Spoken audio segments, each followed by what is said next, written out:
জাকাত দিতে গেলে কতটা অর্থ থাকা দরকার, কাদের উপরে জাকাত ফরজ। জাকাতের ভিতরে মোট 4টি সম্পদ গণনা করা হয়।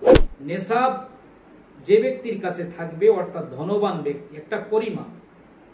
এই নেসাব সোনার দিক থেকে দেখলে 7.5 ভরি, আর রূপোর নেসাব হচ্ছে 52.5 ভরি। নাহমাদুহু ওয়া নুসাল্লি আলা রাসূলিহিল কারীম, আম্মা বা'দ। আসসালামু আলাইকুম প্রিয় দর্শক, আজকে আমি আলোচনা করব যাকাত এবং দান সাদকা সম্পর্কে ইনশাআল্লাহ তাআলা। যাকাত শরীয়তের 5টি স্তম্ভের মধ্য থেকে 3য় নম্বর স্তম্ভ। কোরআন মাজিদের ভিতরে আল্লাহ রাব্বুল আলামিন নামাজের সঙ্গে 32 জায়গায় যাকাতের আলোচনা করেছে। যাকাতের আবিধানিক অর্থ হলো বৃদ্ধি পাওয়া, আরেকটি অর্থ আছে যাকাতের পবিত্র হওয়া। যেহেতু যাকাতের দুটি অর্থ, একটা হচ্ছে বৃদ্ধি পাওয়া, যে ব্যক্তি যাকাত আদায় করে তার সম্পদের ভিতরে আল্লাহ রাব্বুল আলামিন তার সম্পদকে বাড়িয়ে দেন, বরকত নাজিল করে তার সম্পদকে আল্লাহ রাব্বুল আলামিন বৃদ্ধি করে দেন। আমরা সব দেখলেই বুঝতে পারবো, যে ব্যক্তিটা এবছর 1 লাখ টাকা যাকাত দিচ্ছে, সামনের বছরে দেখা যাচ্ছে যে সেই ব্যক্তি 2 লক্ষ টাকা যাকাত দিচ্ছে। তার মানে তার আসল সম্পদ বেড়ে গিয়েছে। যেমন ভাবে রাসূলুল্লাহ সাল্লাল্লাহু আলাইহি ওয়াসাল্লাম বলেন, যাকাত ইসলামের 3য় নম্বর স্তম্ভ, এবং যাকাত দিলে সম্পদের ভিতরে বৃদ্ধি পায়। বাহ্যিক দৃষ্টিতে আমরা দেখলে বুঝতে পারবো যে সম্পদ কমে যাচ্ছে, কিন্তু না, আসলে সম্পদ কিন্তু বেড়ে যাচ্ছে।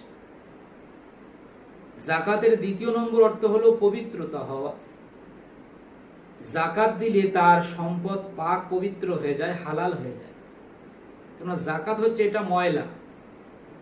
আমরা দেখলে বুঝতে পারবো যে 1 বস্তা আলুর ভিতরে 50 কিলোর বস্তা, 1 কিলো আলু যদি তার ভিতরে পচা থাকে, ময়লা থাকে, এই পচা আলুটা যদি আমরা বস্তা থেকে খুঁটে বার করে ছাঁটাই করে ফেলে না দিই, তাহলে ওই আলুর বস্তা, যে আলুগুলো বাকি ভালো আলু আছে, এই খারাপ আলু কিন্তু নষ্ট আলু তাদেরকেও নষ্ট করে দেবে। তাহলে খারাপ পচা আলুগুলোকে যদি ছাঁটাই করে বস্তা থেকে আলাদা না করা হয়, অবশিষ্ট ভালো আলুগুলো কিন্তু এমনিতেই খারাপ হয়ে যাবে, নষ্ট হয়ে যাবে, সব কিন্তু ফেলে দিতে হবে।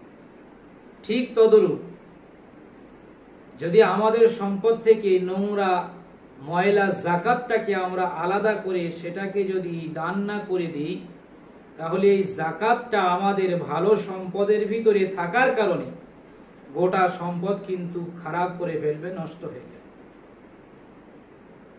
যেমন শরীরে যদি কোনো জায়গায় একটা ফোড়া হয়, ডাক্তার সাহেবের কাছে গেলাম, ডাক্তার বলল যে ওটাকে কাটতে হবে, পুঁজ রক্ত বার করে দিতে হবে, পরিষ্কার করতে হবে। আমি যদি না করে যত্ন করে সেই ফোড়াটাকে রেখে দিই, তাহলে দিনের পরে দিন গোটা শরীরে কিন্তু পচন সৃষ্টি হয়ে যাবে, গোটা শরীরটাকে কিন্তু সে খারাপ করে দেবে।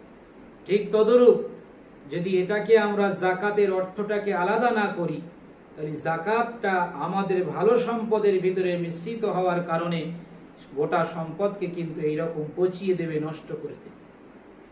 এক রাস্তা দিয়ে আমি আয় করছি, অন্য রাস্তা দিয়ে ব্যয় হয়ে যাবে। ছেলে পিলের শরীর খারাপ হবে, সেই রাস্তা দিয়ে ব্যয় হয়ে যাবে। যাকাত না দেওয়ার কারণে কেস কাছারিতে ফেসে গিয়ে টাকা এদিক থেকে বার হয়ে যাবে, চুরি হয়ে যাবে, ব্যবসায় নোকসান হয়ে যাবে। এইরকম ভাবে সম্পদ কিন্তু নষ্ট হয়ে যাবে। সেজন্য যাকাত আদায় করতে হবে। রাসূলুল্লাহ সাল্লাল্লাহু আলাইহি ওয়াসাল্লাম তিনি বলেন,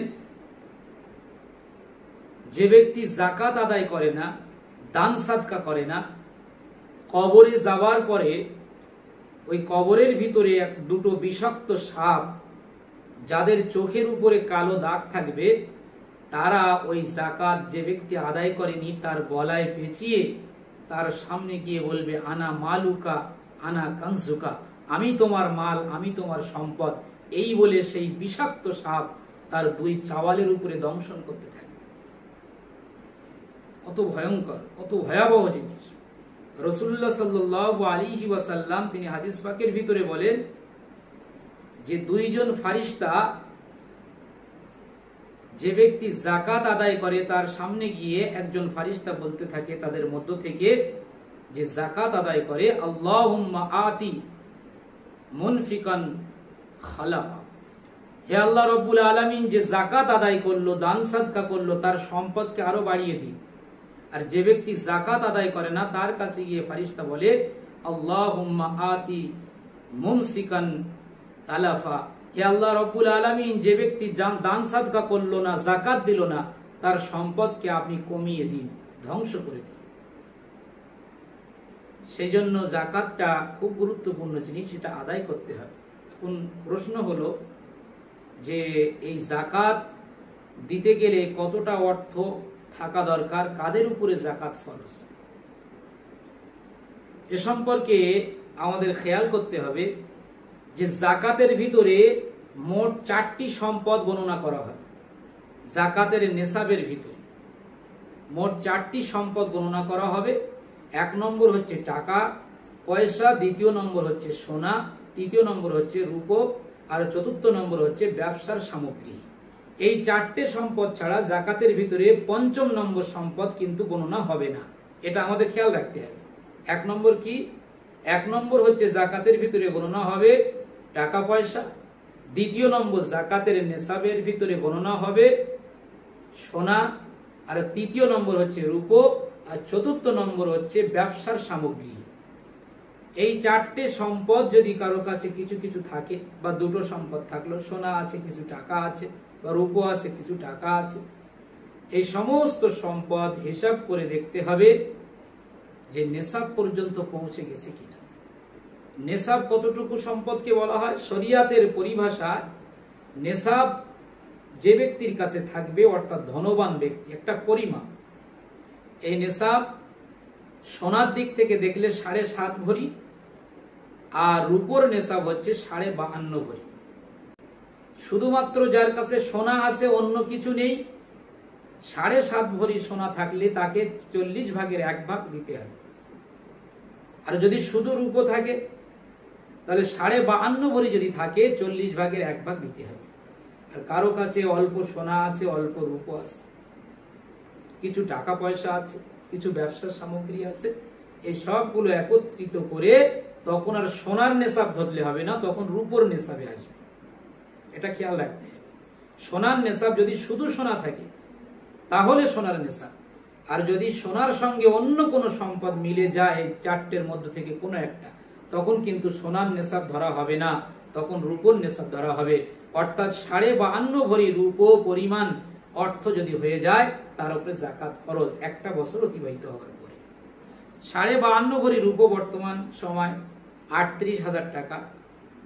সুতরাং এই 4টে সম্পদের মূল্য যদি 38,000 টাকা পরিমাণ পৌঁছে যায়, একটা বছর অতিবাহিত হয়ে যায়, খেয়ে দিয়ে এই পয়সাটা যদি স্টক থাকে, তার উপরে যাকাত দেওয়া ফরজ।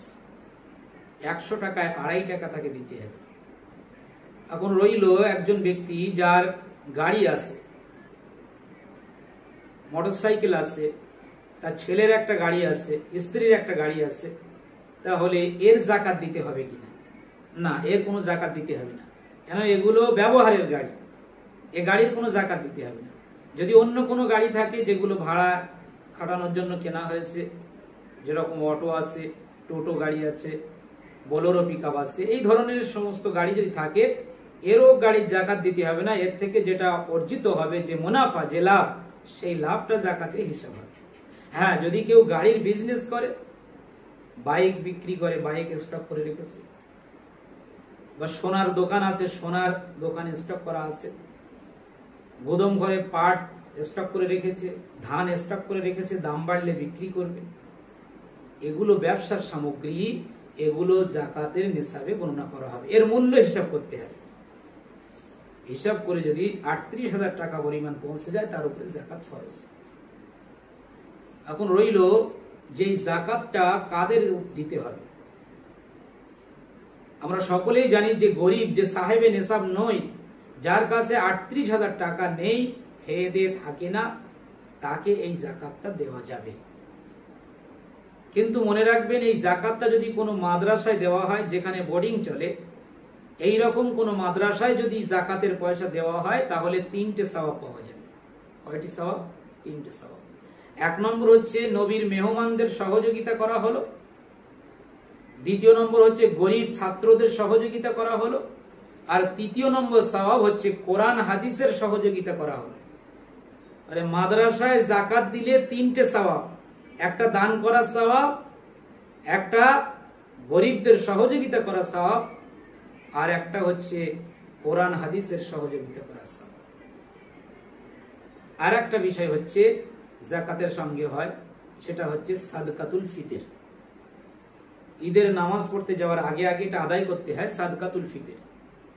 এটা কাদের উপরে ফরজ? সাদকাতুল ফিতর এর নেশাবও একই নেশাব।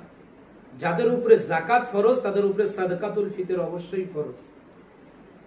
সাদকাতুল ফিতর 4টে নিসাব, জাকাতের যে 4টে নিসাব আছে এর সঙ্গে আর একটা অতিরিক্ত মাল গণনা করা হবে। সেটা হচ্ছে প্রয়োজন ছাড়া অতিরিক্ত যে সমস্ত জিনিস আছে সেগুলো সাদকাতুল ফিতর অর্থাৎ ফিতরার নিসাবে গণনা করা হবে। উদাহরণস্বরূপ, আমার 2টো জামায় যথেষ্ট হয়ে যায়, আমি 3টে জামা তৈরি করেছি, 3য় নম্বর জামাটা এটা আমার জন্য অতিরিক্ত, এর মূল্য হিসেব হবে সাদকাতুল ফিতরের নিসাবে। আমার পুরো বছর খোরাকির জন্য 2 বিঘা জমির ফসল যথেষ্ট, আমার 2 বিঘা জমি ছাড়া আর 1 বিঘা জমি অতিরিক্ত আছে, তাহলে ওই যে অতিরিক্ত যে 1 বিঘা জমি আছে তার মূল্য হিসেব হবে সাদকাতুল ফিতরের নিসাব। এগুলো হিসাব করে যদি 38,000 টাকা পরিমাণ পৌঁছে যায় তার উপরে সাদকাতুল ফিতর ওয়াজিব। আর একটা জিনিস এখানে খেয়াল করতে হবে, জাকাত কিন্তু নিজের ভাই বোনদেরকে দেওয়া যায়। নিজের ভাই বোন, নিজের আত্মীয় স্বজন যারা গরিব আছে তাদেরকে কিন্তু জাকাতের পয়সা দেওয়া যায়। আপনি যখন জাকাতের পয়সা দেবেন এটা বলার দরকার নেই যেটা জাকাতের পয়সা, কারণ অনেকেই সম্ভ্রান্ত পরিবারের ছেলে থাকে, সম্ভ্রান্ত পরিবার, তারা জাকাত নিতে একটা খারাপ মনে করে। সেই জন্য আমরা নিয়াত করে নেবো, জাকাতের পয়সা যখনই আমরা দেবো নিয়াত করে নেবো যে এটা আমি জাকাতের পয়সা দিচ্ছি, যথেষ্ট। আপনাকে চিল্লে বলার দরকার নেই। যেমন ফজরের সালাত 2 রাকাত সুন্নাত 2 রাকাত ফরজ, দুটো কিন্তু একই রকম, কোনো পেঁচ গোছ নেই, নিয়াতেই পার্থক্য। 2 রাকাত সুন্নাত 2 রাকাত ফরজ, দুটো একই রকম পড়া হয় কিন্তু নিয়াতের ভিতরেই পার্থক্য হয়ে যায়। সেই জন্য যখন জাকাত আদায় করব আমরা নিয়াতটা করে নেবো যে এটা জাকাতের পয়সা, জাকাত আদায় হয়ে যায়। আপনি নিজের ভাই বোনকে আদায় করতে পারেন। হ্যাঁ, জাকাত উপরে অর্থাৎ মা বাপ দাদা দাদি উপরে এদেরকে জাকাত আদায় করা যাবে না। এমন ভাবে নিচের যাদের সাথে সম্পর্ক, নিজের ছেলে, নিজের মেয়ে, নিজের নাতি পোতা, এদেরকে জাকাত দেওয়া যাবে না। এছাড়া উপর নিচে ছাড়া সাইডে যারা আছে, নিজের চাচা, নিজের চাচতো ভাই, চাচিমা, এদেরকে জাকাত দেওয়া যাবে, সম্মাদের জাকাত দেওয়া যাবে। এ সাইডে যারা আছে নিজের ভাই বোন, তাদের ছেলে মেয়ে, তাদের সকলকে জাকাত দেওয়া যাবে।